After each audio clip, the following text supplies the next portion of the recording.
Welcome everyone to the Religion and Popular Culture podcast, the podcast where we discuss religion, popular culture, and everything in between and beyond. I'm Alan Thomas, and I am joined by my wonderful co-host, Vivian Asimos. How are you this week, Vivian?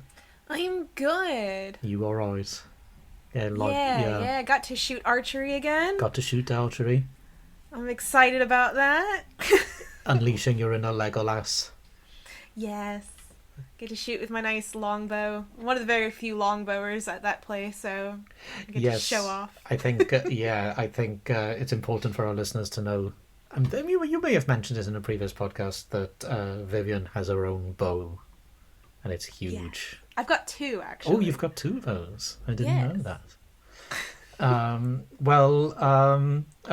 I'm trying to think of some sort of archery-based pun, but I can't do it. So I'll just tell everyone that today we are discussing Good Omens, which I'm very excited about.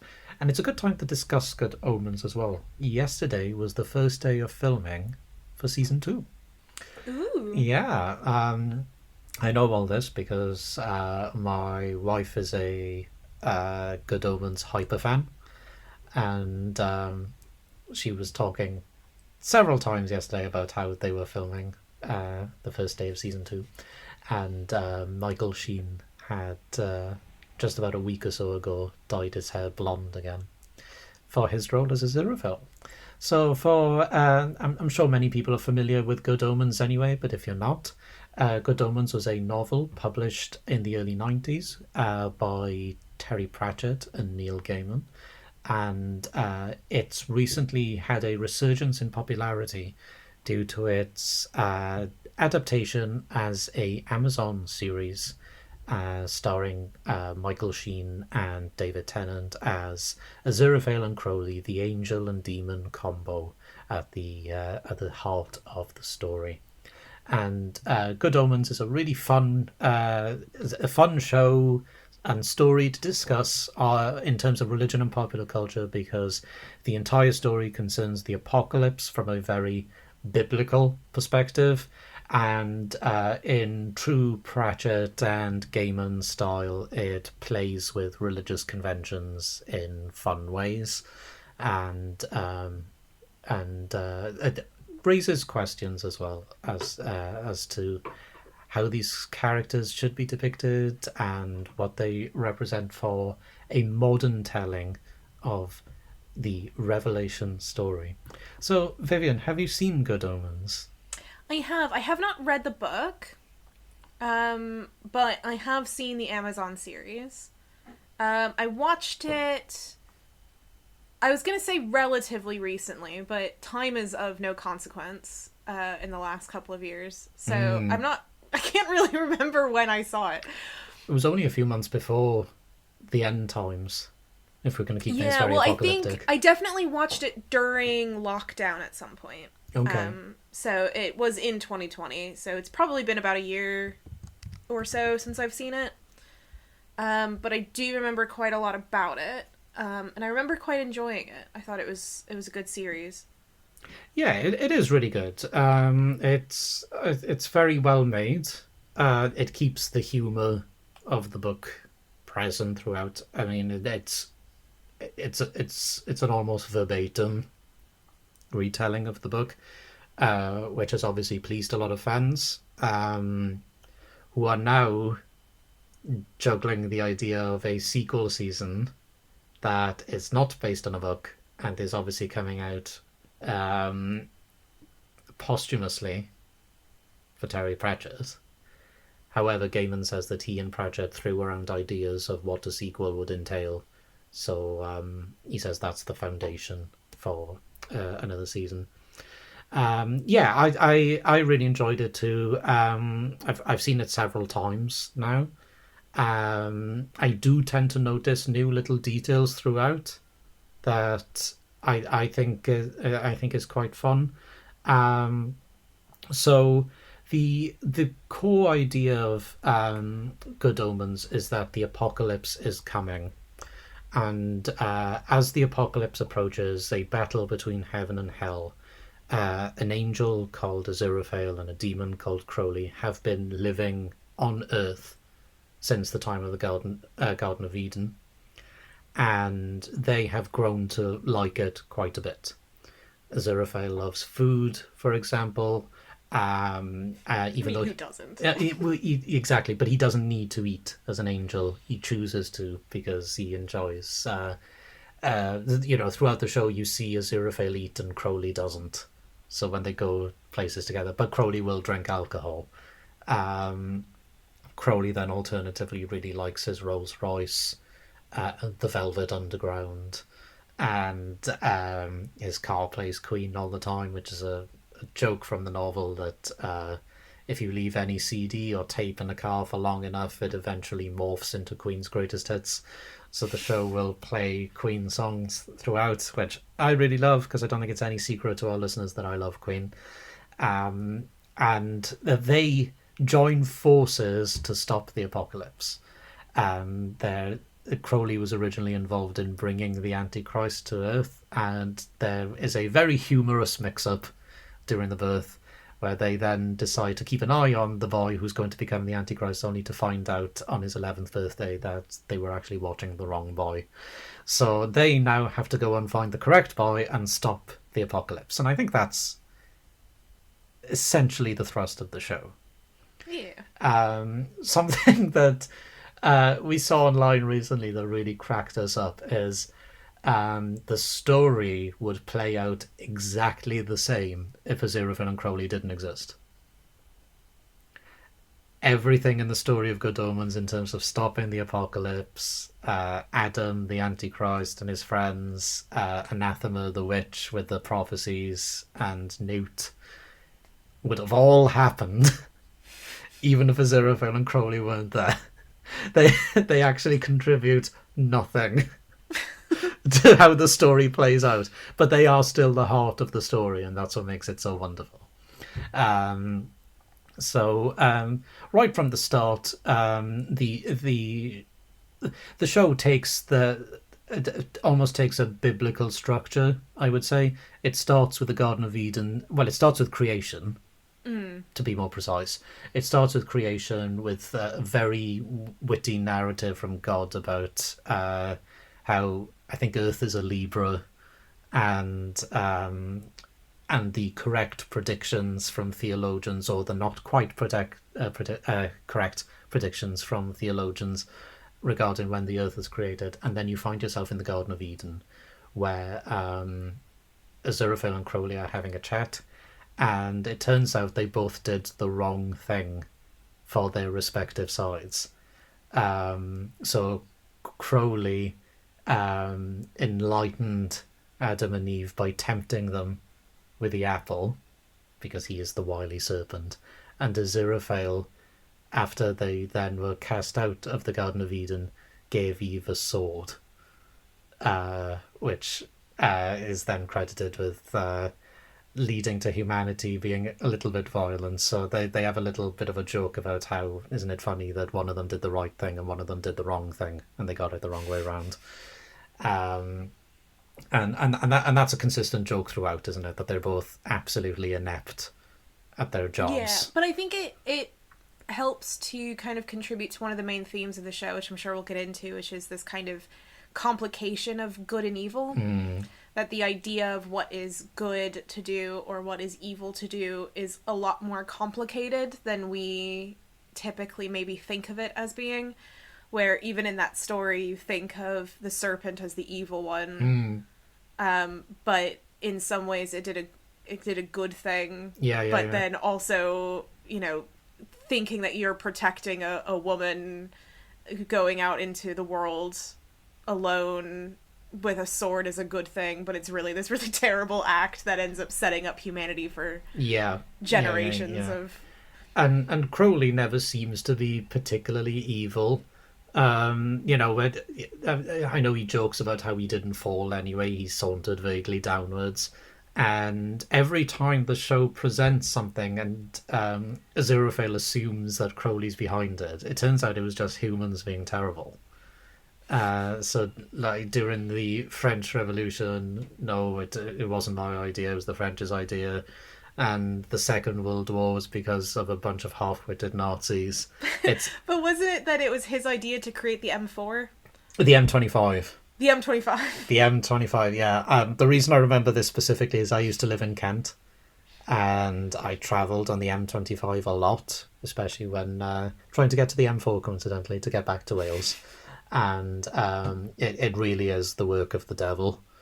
And, he does things like he takes mobile networks down just to cheese people off. So they're almost like pranks. Yeah. Yeah, his evil is pranks, and yeah, Aziraphale is then shown to be, he's good, he's lovely, but he's quite gluttonous at the same time, and they have conversations that show that he doesn't really belong in heaven. So they when they're faced with a premise of an apocalypse, Crowley says to Aziraphale that all his favorite composers are down in hell, and all he's going to have up in heaven are celestial harmonies and the sound of music, which Aziraphale doesn't like. So Aziraphale, in his time on Earth, has ended up liking things or people that are destined for hell. So yeah, they blur those lines quite considerably.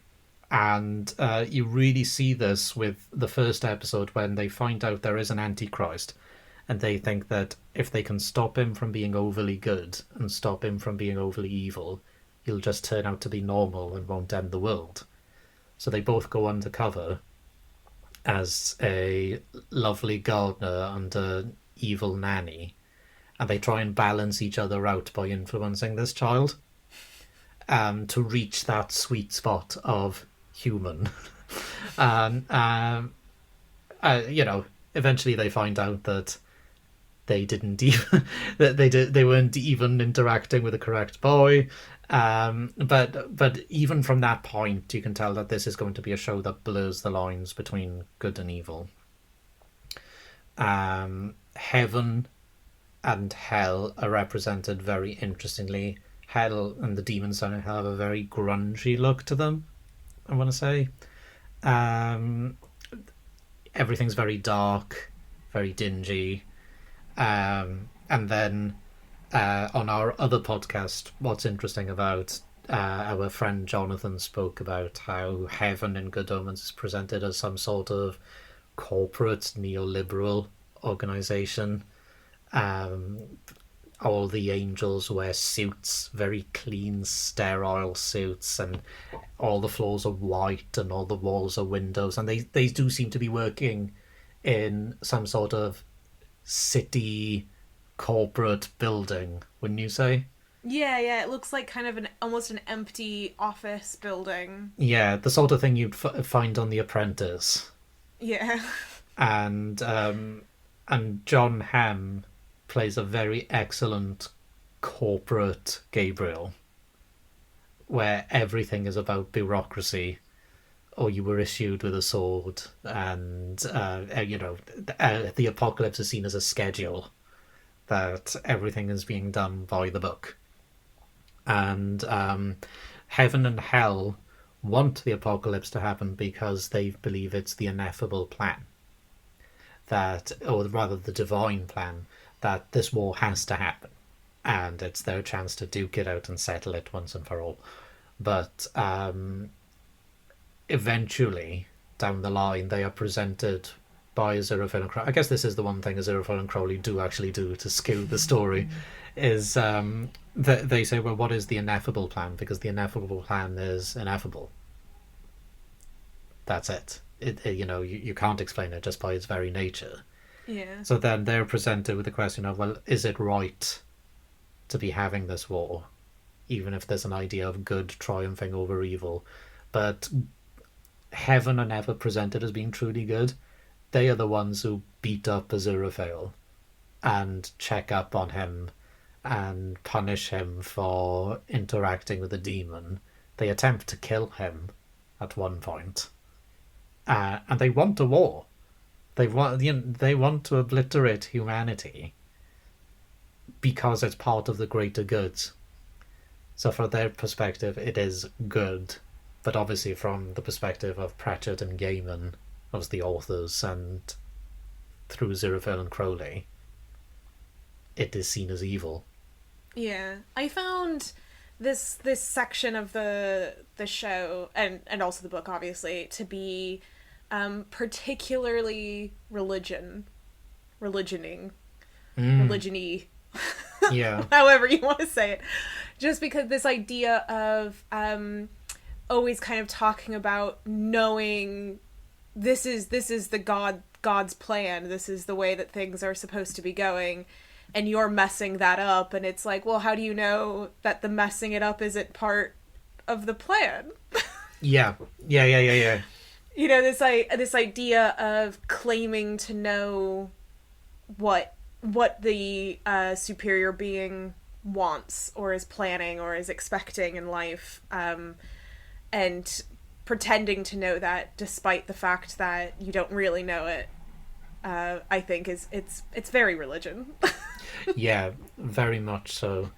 And then you've got the character of Adam, the Antichrist, who is able to control the outcome because he's human and has free will, and he makes a decision himself. And they say that he's not good incarnate or evil incarnate. He's human incarnate, and by having those, the positive qualities and the negative qualities, which I appreciate, it's a big sweeping statement. He's able to walk away from his role as the Antichrist. As a side note, talking about Adam and his friends, is I do absolutely love how Pepper, when they give a biography of Pepper, her mother was a hippie, and I think gave her a middle name of Pippin Galadriel, and then after a while left the hippie group that she was living with and enrolled in a sociology course, which I think is absolutely brilliant, because I think it definitely nailed the sociology vibe.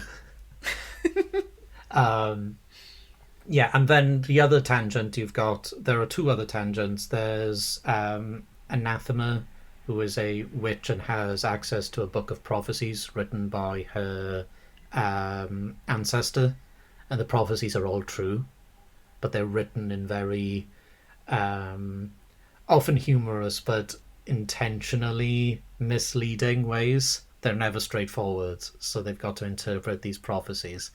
And there's a story revolving around Shadwell, who is a witch finder, who's clearly a very devout Christian, and is convinced that there are evil forces at bay, or that he's keeping evil forces at bay, rather, even though he clearly does absolutely nothing, Yeah. and he knows he does absolutely nothing, and his whole Witchfinder's army is some sort of Emperor's new clothes that doesn't actually exist. So all these stories are deriving from religion one way or another, whether it's prophecy, witchcraft, and you know, with Shadwell in particular, you've got religious fundamentalism, and I don't want to say extremism, but I suppose there's a level of it with Shadwell's character. Yeah, I think in some ways. And then Aziraphale Crowley, Heaven and Hell definitely have the biblical narrative, because then the show begins with creation and it ends with the apocalypse event, or the non-apocalypse. I think, yeah, and I think it plays a religion in really fun ways. Especially, we were discussing just before we started recording about how angels and demons in Good Omens, and you find this from the novel, are asexual unless they make the effort to be otherwise. And that's the phrase used in the book, is make the effort. So they assume their personas. God as well is female, which isn't an entirely novel idea, but it did still cause controversy regarding the show when the show aired, because of course it Doesn't did. it always? Yeah, yeah, sadly. But I'll get to that in a moment because we were discussing dogma as well, weren't we? Yeah, Where yeah, because Dogma also had a female god, but it took a while. I think that was only revealed closer to the end because the whole time you are experiencing the voice of God, who is obviously Alan Rickman, which is the best casting for the voice of God. yes, I agree. And obviously, Alan Rickman is at least a facing male, so Mm, it seems to kind of be leading you to the assumption that God is male until you see God and it's a Y- young female. yeah, you never see God in Good Omens, and you hear her voice from the beginning. So it's never hidden, but you never see the Almighty. That's how they refer to God, as the Almighty. They never show the Almighty. When Aziraphale attempts to speak to the Almighty, he speaks to the Metatron, which is male. Um, and the only reference then made to God being female in the entire story is when Aziraphale asks something about Crowley asks something about the Almighty, and Aziraphale just casually says, "Oh, I wouldn't put it past her," and that is it.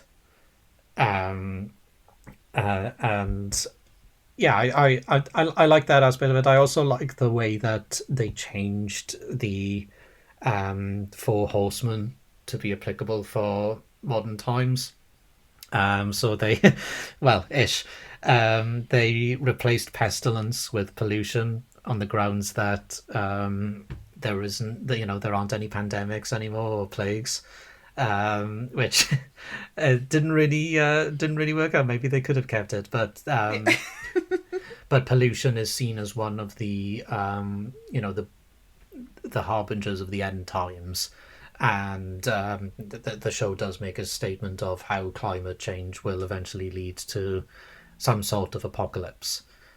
And that's part of why Adam wants to end the world as well. When he is being tempted into becoming the Antichrist, that he's been doing some reading and has learned about how the adults have messed up the world, and he's going to end it and then put it right, build it again. So it's there is a level of commentary as well that I really enjoy. That it isn't simply playing with fun ideas in a humorous way, which of course is Pratchett and Gaiman's bread and butter anyway. There's always a Yeah. subtext, and it's something that they do really well. I appreciate I'm rambling here, Vivian. Um, what did you enjoy about the show? No, I mean I've been popping in every now and then. I think that it does kind of take. It's very common, I think, to find this kind of commentary on particularly Christian mythology and Christian theology, primarily because of the prevalence of Christianity. It's something that I think even if you aren't Christian, if you grow up in, say, the UK or the US or even in Australia and many other countries, you're going to have a somewhat working knowledge of Christian theology and Christian history, and you're going to know who Adam and Eve are, even if you've never stepped foot in a church or read a Bible. You still just know because it's around us all the time. Yeah. And it does kind of come back a little bit to our comedy episode where we talked about how Christianity seems to be the kind of easy choice to poke fun at when Yeah. it comes to different religions. Yeah. I don't think you could do this as easily with I'm trying to think of a good one off even with Islam. I think you would really struggle to find it as as accepting. It would probably come across as a little Islamophobic. Yeah. It's interesting about where you draw your red lines, isn't it? Yeah, and I don't know whether it's because in many ways it kind of bridges that same element like Book of Mormon, which we talked about in that comedy episode, where Book of Mormon didn't necessarily say anything bad about religion or even Mormonism. The kind of final thesis statement of that play was that does it really matter if it makes people happy and it gives people hope and it gives people something to cling to? Does it really matter how much these stories make sense or don't make sense. Mm. And I find with Good Omens, even though it is doing a lot of poking fun and a lot of poking holes, it's also in some ways not. It's still in some ways kind of giving new interpretations to the old without completely ripping it apart. Yeah. Which Yeah. I think is a really nice way of doing it. I don't think it's a critique of Christianity. No, I think it's a critique of some Christianities. Well, yes. But in terms of, as you were saying, in poking holes overall, it's almost a reinterpretation. Yeah, it's kind of a retelling rather than a complete teardown, which, again, I think that's kind of the more proper way of doing things, especially when it comes to comedy. I think it's the way of doing it without coming across as too anti. It's also the non-lazy way of doing it. Well, yeah, it's a lot more complicated and difficult to do it this way. Yeah. I definitely wouldn't be able to write anything like this to do it that well. But I think that's also very kind of common with kind of going to my wheelhouse, my bag, as you have sometimes put it, is, as being about mythology and talking about myths and the way that mythology works and how there is kind of retellings of very typical Christian myths. Like the Garden of Eden, for example, they're kind of it's a slight retelling of it while not completely shifting the story as we know it. Yeah, the same thing essentially still happens. Yeah, like you still get the core idea, but it fills in some gaps and it makes it kind of gives a small twist to it and a different kind of interpretation on the act. And that is something that I think is really common with mythology, but is not something that's as discussed, I think, or as well known. Is that mythology is not something that's static. It changes a lot, and we think of it as static because we think about these old things, like, say, the Prose Edda, or we think about the Odyssey, and these are things that are now written in a text that we can go back and look at. Yeah. But that prior to that writing down in a text, it was constantly being shifted and formed, and not because of this kind of common idea that the oral recitation is somehow less valuable or less able to be memorized. In fact, I think there's been a couple of tests to show that oral recitation can sometimes be even more solid if you memorize rather than constantly just reading off. You tend to get fewer things wrong. But it's because things shift because they need to, because different interpretations come up over time, because there's social shifts, because there are different ideas that pop up that people then transform, and that allows the social avenues to kind of be re-influencing these narratives, and then the narratives to re-influence the social, and it's a reciprocal relationship. And it's why, interpreting the works of Shakespeare in the 21st century is going to be different to interpreting it at the time of writing. Yeah. Because everything is because myths are, as you say, they're made by people, and they're always going to be interpreted from a certain context. So in that sense, there is no original myth. Yeah. We, when I used to teach a myth course, we used to have, the students would do a huge project where about half the year they would be working on just like 2 or 3 myths. And whenever they would have to talk about the social context or the historical context, we really struggled to get them to understand that we're talking about when the thing was written. Because a lot of the times they'll be talking about, like, say they're doing the Norse ones, they'll just start talking about like Norway and Scandinavia now, and it's like, well, that's not when these things were written down. And so then they'll start looking at like pre-Christian, and it's like, well, that's not right either, because this was written by a Christian dude wrote this down. So you have to think about what was Scandinavia like when Christians were coming in, when this was being shifted, because that's what we're talking about. That's the pure moment that the Prose Edda was written, not before, not after, and that's the moment that you're looking at. And it was always really hard to to get them to reshift Mm. what area they're looking at. But you have to when you're talking about when these things were done. Mm. And like you say, I don't think if Good Omens was written now, there's no way they would have left out a pandemic Yeah, horseman. yeah, absolutely. And the replacing of pestilence with pollution shows the fluidity of myth making. Yeah. How do you feel about the phrase myth making? I'm for it. But Yeah, I also believe that pop culture is myth. So yeah. Well, I so wanted maybe to run it by you because I found myself saying it of late, and I thought I really should run this by our resident myth expert. I mean, there are people who have a problem with it, and surprisingly, some people who I would consider myth makers have a problem with it. Tolkien had a problem with it.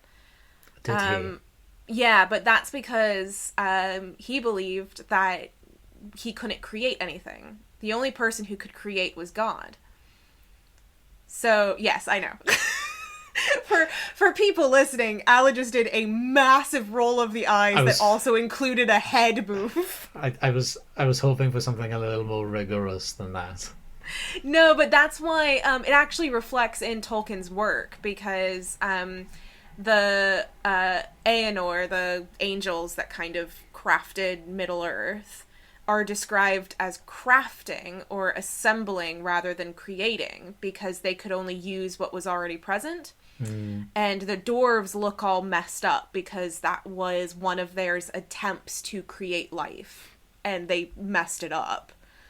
And so that was one of the only times where God has stepped into Middle Earth lore to change things was they decided, I'll let you have your guys because it makes you happy.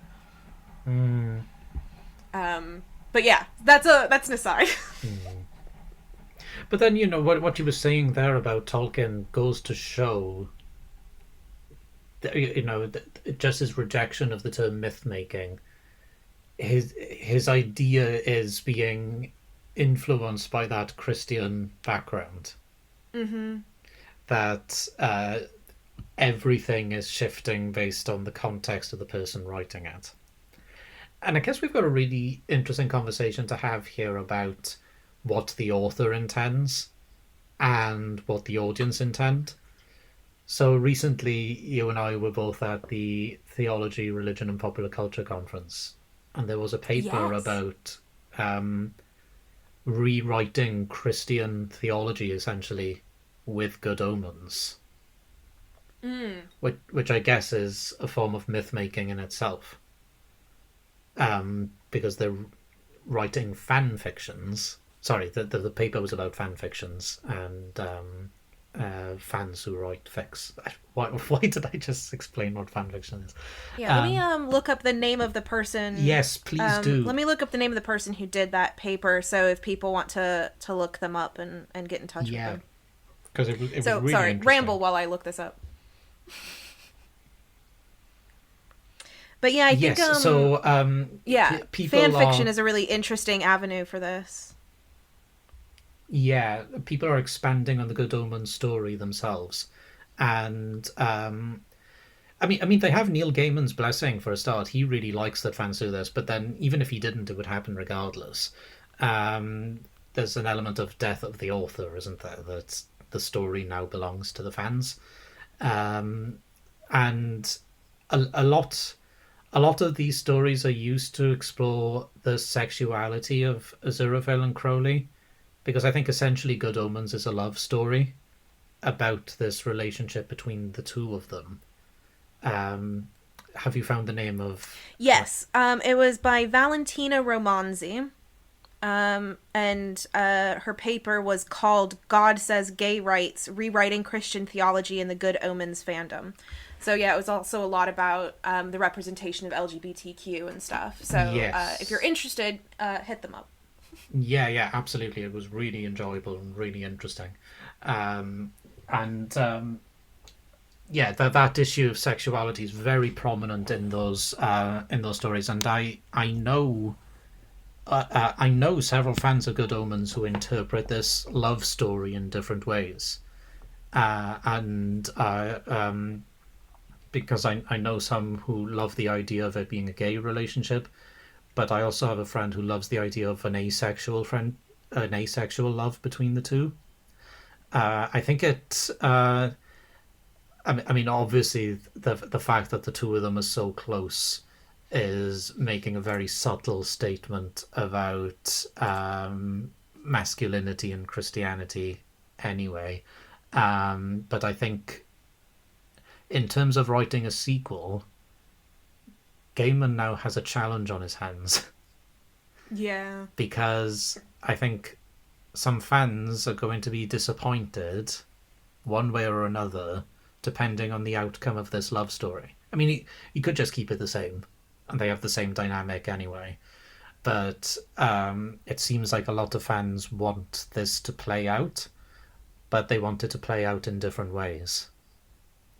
And I'm sure I'm sure the season will be great because Gaiman's a great writer, but there's that challenge of fan expectation because this story now belongs to the fans and has done for such a long while, and they've contributed to it by their with their fanfics. There are so Yeah. many interpretations out there. I I would be interested to see how much Neil Gaiman's work in general is influenced by fan fiction. Mm, Because I can imagine that if you are somebody who is a creator who's a little bit involved in your community, even just on the sidelines, like, I don't know how much your ideas would be influenced by seeing other people's ideas or views on things or interpretations, even if it's, oh, people are interpreting this way, I might want to redirect that if that's not what I intended, um, or even just not knowing how you want to approach something and then going, oh, that would be a good way. I write nonfiction, and I find myself, whenever people are interacting with me based on my writing, that it does influence my ideas a little bit and which way I want to approach things. If I go, oh, that's actually a really good point, and then I feel bad that I'm taking their idea, but essentially. it comes back to that idea of a myth or a story not being static, Yeah. and the story and the Good Omens. Even though he's had this idea fleshed out with Pratchett previously, I have no doubt that there will be developments and ideas that have come later, because we don't know to which level they had this story planned out anyway. I think Gaiman's very good with handling religion, in that he has a very diverse understanding of what religion is, and I think part of that is because he has a very interesting background. So Neil Gaiman was born into a Jewish family, and at a very young age, his family moved to East Grinstead because his father worked for the Church of Scientology and was quite a prominent staff member. So even from a young age, Gaiman has been aware of alternative forms of religiosity, and also the diversity within, the idea of a new religion as well, and inventing a religion. So he's very religiously literate, and and I think you can definitely see that in his work. He's very good at. Yeah. I was going to say American Gods to me is, I think, a really good example of just how religiously literate Neil Gaiman is. Not only in the referencing of multiple different religions around the world, but also in the knowledge of how different people interact with religion or gods. So the idea in American Gods is that the gods derive strength from people's devotion to them. So the kind of older gods are a bit weaker. But then he also plays with the idea of new religion and also religion in popular culture by having, the internet and technology as the new gods. Yeah, yeah, yeah. He's very creative, and I really, really do enjoy that aspect of his work. Um, yeah, absolutely. I had another point that I was just thinking about before I mentioned Gaiman's background, and I'm really hoping it'll come back to me. Can I take a side detour? Oh, did you think of it? No, no, no. Please do, please do. Have you heard of some Christian fundamentalists who have been promoting the extreme pollution? So they advocate for absolutely no recycling, for going really full ham on climate change because they see it as the apocalypse. Right. Okay. And they want the apocalypse to come. Well, because it's part of The ineffable the plan. Christian narrative. It's part of it's the divine plan, the ineffable plan. Yeah. And I find it such a fascinating. I don't know if they're still. I first heard of it when I was doing my undergrad, so I don't know if they're still as whole hog, but I find that really fascinating, especially talking about pollution as one of the four horsemen, talking about the ineffable plan and people. This idea that there are some branches of Christianity that do want an apocalypse. It's part of the plan, it's part of the story, it's part of the inevitable history. Yeah. That's interesting because they are playing with the myth, aren't they? Because they are placing themselves into the Revelation story. That they need to essentially execute the plan that they see in the narrative. Yeah. I mean, I have a lot of questions about the ethics of this. It's the only bit I never talked to anybody. It was just somebody. It came up in my religious studies classes when I was an undergrad. So I don't know more information than that. I'm very sorry, but I thought it was really fascinating. There was also, I alluded to this earlier, there was a fundamentalist response to Good Omens when the TV show got commissioned, and there was a petition to get it pulled from Netflix due to blasphemy, only for them to then discover that Netflix doesn't show Good Omens, it's actually shown by Amazon Prime, which became the story. In terms of public discourse surrounding this petition, because then it was a source of ridicule that not only are they trying to pull this show when they shouldn't be because they've got opinions that aren't in keeping with mainstream narratives, but also they got the source wrong, the network, not the streaming platform wrong. There was a huge source of ridicule there. But it does go to show that issues surrounding blasphemy and satire and comedy in Christianity is still a sensitive topic for many people. Bringing it back to that, where do you draw the red lines? Would you have a show like Good Omens, based on other religious stories, from other traditions, and possibly not? Although, in our Satanism episode, we did talk about how essentially people are doing that with paganism. But that comes from an ignorance of realizing that paganism exists. Yes. Yeah. That paganism is almost seen as like some sort of fictional witchcraft. Yeah. That's the depiction that I tend to see. But yeah, it is fun seeing a show that really flexes its religious literacy, and somebody like Gaiman and Pratchett who were able to do that. Before we started recording, I was telling Vivian about how I've been watching. Well, I've watched the first 2 episodes of a Netflix show called Midnight Mass, and if the show turns out to be interesting enough by the time we get to the end of it, maybe we'll do an episode about it. But there's a moment early on in the show where the lead character, who has just come out of prison and despite being raised Catholic is now atheist, is talking about how normally when people go to prison they find Jesus. And he says that he did try to find religion. And he says that, I read the Torah, the Quran, and then there's another line where he says something like, from my deconstructing the world religions paradigm perspective, it just made me chuckle. He says something like, yeah, I tried Judaism, Islam, Hinduism, Buddhism, Jainism, And the way he threw as if, ooh, I really thought outside the box, yeah.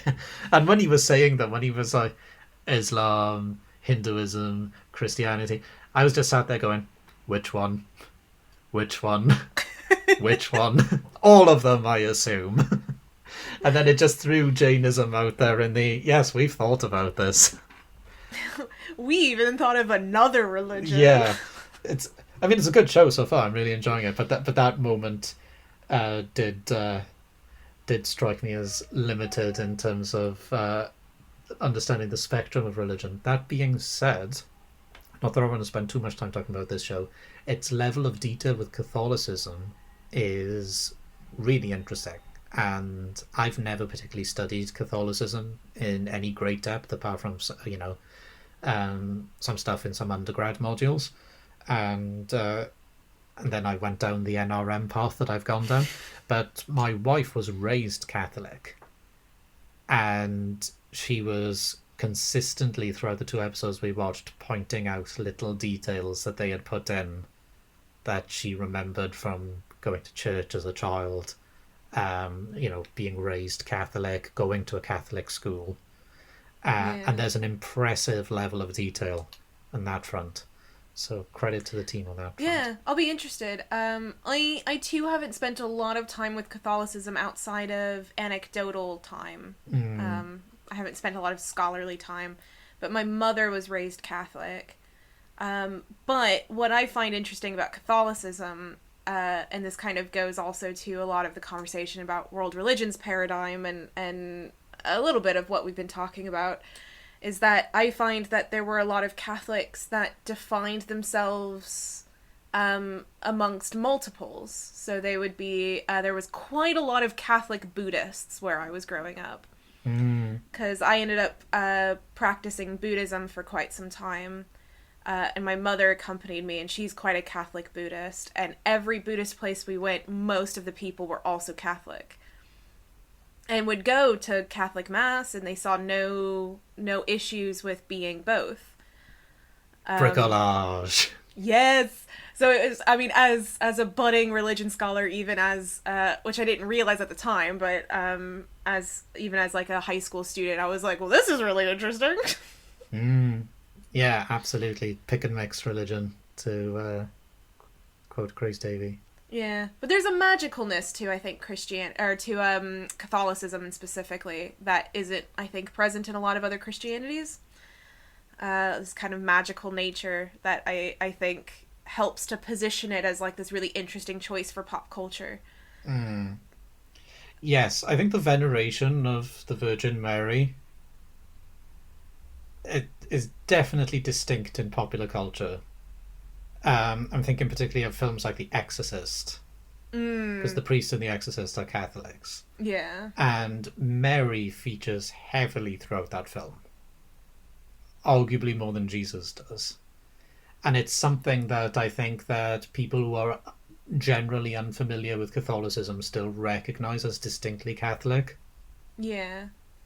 I do wonder if there's a certain amount of the kind of the patriarchal thing of, not to get too feminist here, but this kind of patriarchal idea of any kind of veneration of a female is seen as a bit weird. Like, why would you pray to or care about a woman? And I guess this kind of goes back to also our conversation about people not liking the fact that God was portrayed as female in Good Omens, as well as in a couple of other, like, that's the bit that people really take issue with. And it's like, I mean, like, I don't think that's the biggest thing to be concerned about, but the fact that that is, I think, is really telling about how a patriarchal society views any kind of positive religious view of a woman.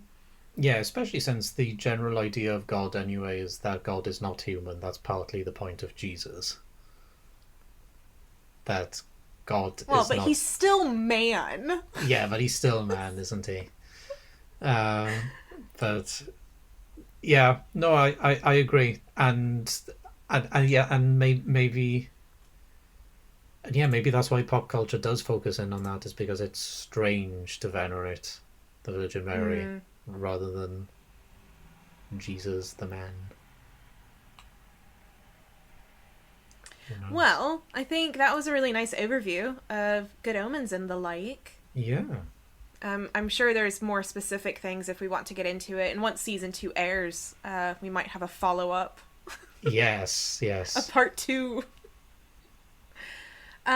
So before we get into our plugs or anything, I did want to kind of say that if you are interested in kind of interacting with the show, of letting us know a little bit about what you're thinking about, different stuff on your mind, maybe stuff that we've mentioned that makes you think about something else that we didn't really talk about, you can let us know. I have an email account at incidentalmythology@gmail.com. You can send us an email there, and I will read it. And sometimes we might read it on the show. I'm going to give Alid the login deets to that email account as well, so that way if we don't get around to talking about it on the show, we can at least respond by actually sending you a response. But I wanted to pull one of the emails that we got. I got this before we told people we were going to be doing this, so I didn't get their permission about whether or not I could say their name. So I won't. But there was, we've been going back and forth a little bit, and they were talking about our episode on religion as game mechanics as the last one. So if you didn't hear that one, you can go and listen to it. But this listener wrote, your episode about religion as game mechanics made me think about this MMORPG I used to play when I was a teen, RuneScape. Religion, did you ever play RuneScape, Alan? No, I'm aware of it though. I played a very similar one. Religion is an integral part of both the lore or history of and the game mechanics. Once I met a very religious Christian in the game who also loved the game, but was quite annoyed with the gods in the game because they were false idols or in-game personifications of demons. Despite there being an overwhelming consensus in the community at the time that one of the gods was quote-unquote obviously the Jewish version of God, and anything the Christian version, so probably another one was the Christian version, with yet another being a devil and another being a generic nature or pagan option. That interaction really got me thinking about all these sorts of issues, though I'm not sure what you could do with all of this.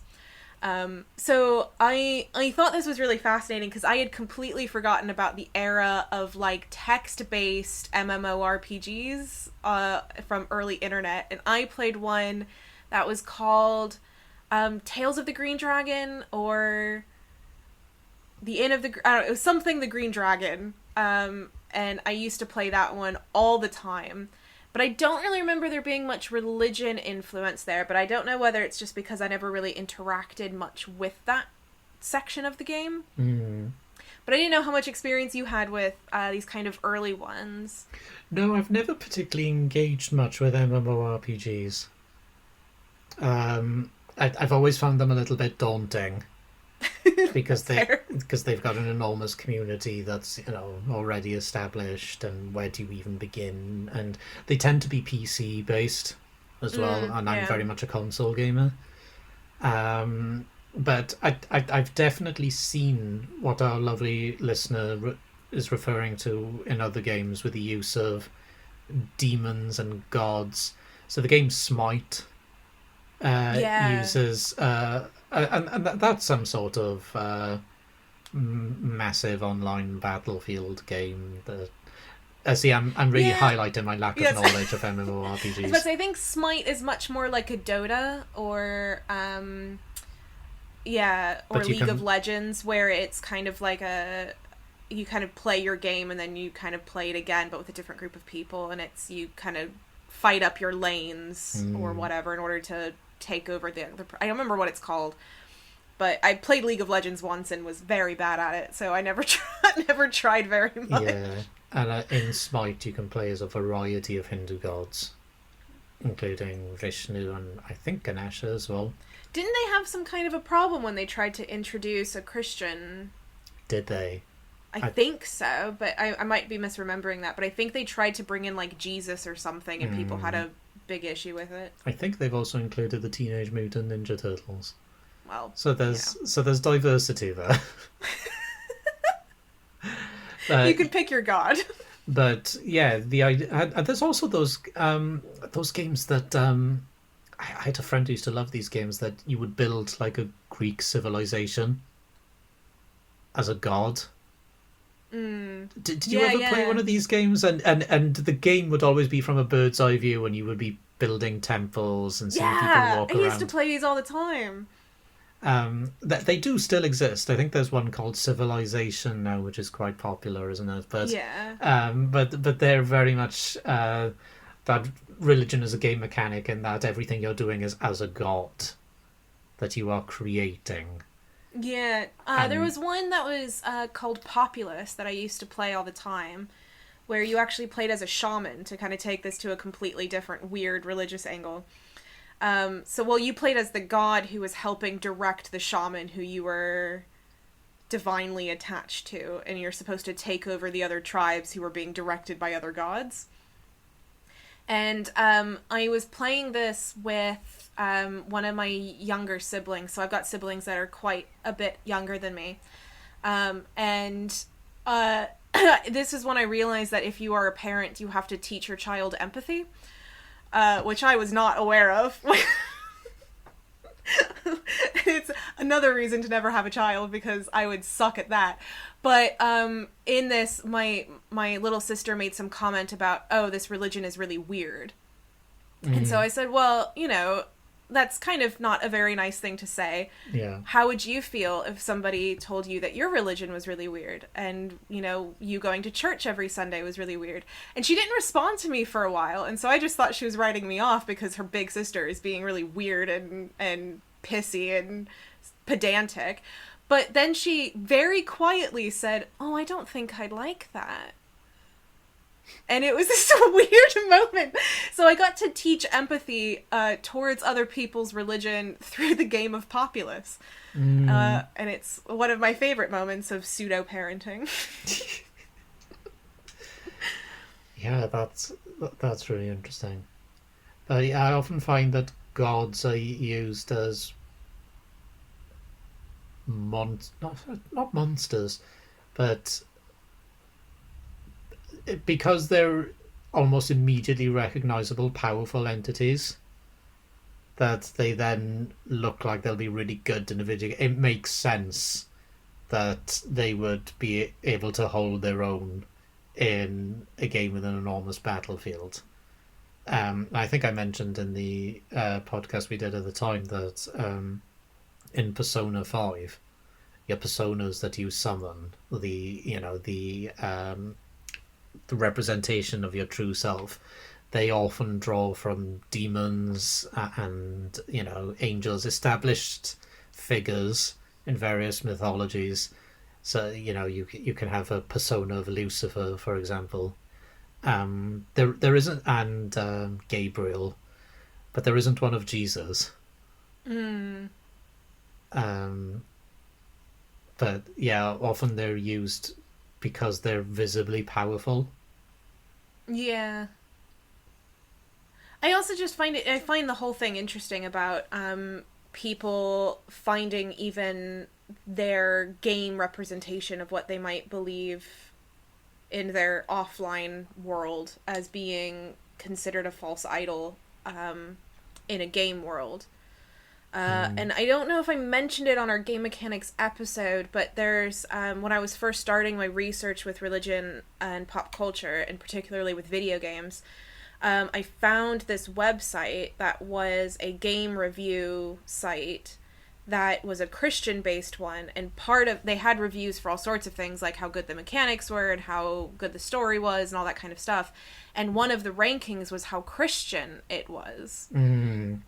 And they determined basically whether or not you could play it and it would conflict with your Christian values. And it was always really interesting reading those sections of the reviews to figure out again where you draw those lines. What does it mean to be a Christian gamer, and where you see these things as interacting with.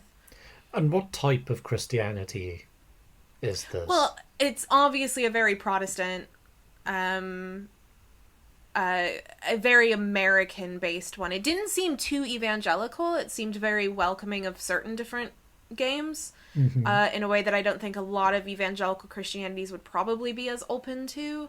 But obviously they weren't a fan of Grand Theft Auto. But I don't... Yeah. I don't think there are many people that would argue that that's an overly Christian game either way. Yeah, and it's not it's not always due to religious reasons that people have objected to Grand Theft Auto. Well, yes. Um, so yeah, that's understandable. Of course, gauging how Christian something is an extremely subjective category. Yep. So that's very interesting, isn't it? Maybe if we ever get around to creating a Patreon or something, we'll do a bonus where we just scroll through that site and make comments. Yeah, and see what we think about how Christian these stories are. The stories, games, rather. Well, so thank you, dear listener, for your email. And if you also Yes. want to send us emails and chat to us about things in more than the couple of characters that you get on something like Twitter, you can just send us an email to incidentalmythology@gmail.com.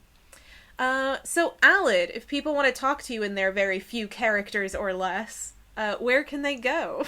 Come and speak to me in 240 characters, rather. Let's get it right. At Twitter. My Twitter account is at AlajLL You'll find me on there. We can talk religion, we can talk music, we can talk about anything you like. Why not? And how about you, Vivian? Where can they find you if they want to talk to you about myth making? They can talk to me about myth making on Twitter, Instagram, and sometimes TikTok at Vivian Asimos on all three of those fronts. And you can also check out the website incidentalmythology.com, which is coincidentally where all of these podcasts are being hosted, in order to check out my blog. And maybe I'll get Alid to send me a guest post on that blog sometime soon, so you can also hear his voice on that website as well. It's a very good website. Yeah. Well, thank you. Well, thank you, Alid, for joining me and talking to me about Good Omens. Thank you for having me. Well, I guess for doing this podcast with me. So I'm just doing that Welsh, overly polite thing now. Until next time. Until next time, folks. Bye. Bye.